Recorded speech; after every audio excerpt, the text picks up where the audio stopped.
السلام علیکم ورحمۃ اللہ وبرکاتہ۔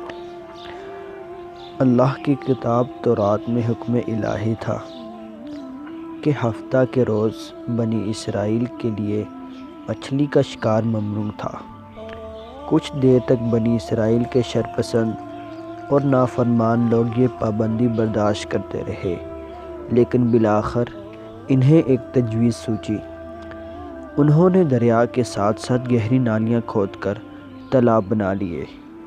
اب ہفتہ کے روز مچھلیاں اللہ کے حکم سے دریا کی سطح پر آ کر خوب اچھلتی کودتی اور تماشے کرتی، اور باقی دنوں گہرے پانیوں میں چلی جاتی اور ہاتھ نہ آتی۔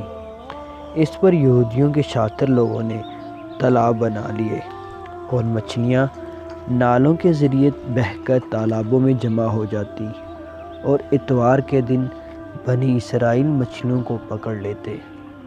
حضرت داؤد علیہ السلام ان دنوں اپنی مشکل میں پڑے ہوئے تھے، لیکن ان کے ماننے والوں نے ان نافرمانوں کو بہت منع فرمایا، لیکن وہ لوگ عابدوں کے منع کرنے پر باز نہ آئے۔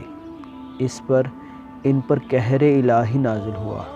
باوجود منع کرنے کے وہ لوگ اسی طریقے سے مچھلیاں پکڑتے رہے اور اللہ کی نافرمانی میں مصروف رہے۔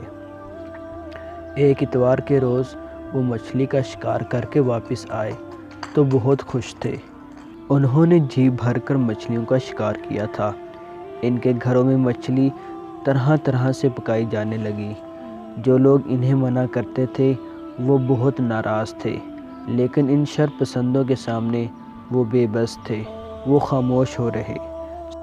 صبح جب وہ سو کر اٹھے تو ہر گھر میں سناٹا تھا، بس بندروں کے خخیانے اور سوروں کی آوازیں آ رہی تھیں۔ وہ بہت حیران ہوئے کہ گھر والے کہاں گئے۔ انہوں نے دیوار پر چڑھ کر دیکھا تو ہر گھر میں بندر اور سور نظر آئے۔ وہ بندر اور سور اپنے عزیز و اقارب کو دیکھ کر روتے اور ان کے پیروں پر سر رکھ کر چلاتے تھے، اور پھر وہ اسی حالت میں 3 دن بعد مر گئے۔ انہیں نافرمانی کی سزا ملی کہ سب نافرمان جنہوں نے اللہ کی نافرمانی کی، سب کے سب اسی دنیا تک عبرت کی کہانی بن گئے۔ چونکہ حضرت محمد صلی اللہ علیہ وسلم کے بعد کوئی نبی نہیں، اسی لیے ساری دنیا حضرت محمد صلی اللہ علیہ وسلم کی امتی ہے۔ نبی اکرم صلی اللہ علیہ وسلم کی دعا کی وجہ سے امت محمدیہ کے چہرے مسخ نہیں کیے جائیں گے، لیکن قیامت کے روز نافرمانوں کا بہت برا حال ہوگا۔ ان کے لیے کہیں جائے ایمان نہیں ہوگی۔ اس دن ان کے اعمال ہی ان کے سامنے آئیں گے۔ اللہ تعالیٰ کے حکم سے حضور اکرم صلی اللہ علیہ وسلم شافع محشر ہوں گے، اور داؤد علیہ السلام اللہ کے سامنے اپنی امت کے لیے سجدہ ریز ہوں گے۔ اللہ تعالیٰ ہمیں محشر کے دن ذلت اور پریشانی سے بچائے رکھے اور خاتمہ اسلام اور دین پر کرے۔ آمین ثم آمین۔